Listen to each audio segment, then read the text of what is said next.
Hi everyone, it's Lisa Brown with InkandInspirations.com, and today I have a little tip for you on using our wonderful photopolymer stamps.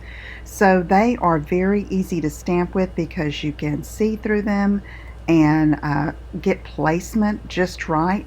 But for mounting them, if you do just like I've showed you there and just placing it on your clear block, sometimes you can get a distorted image because it's not straight because they're so flexible. So if you're wanting a straight image, I recommend that you lay it flat on a surface and then lay your clear block over it to pick it up, and then you can ink up your stamp and stamp it on your cardstock and see the difference in the alignment there.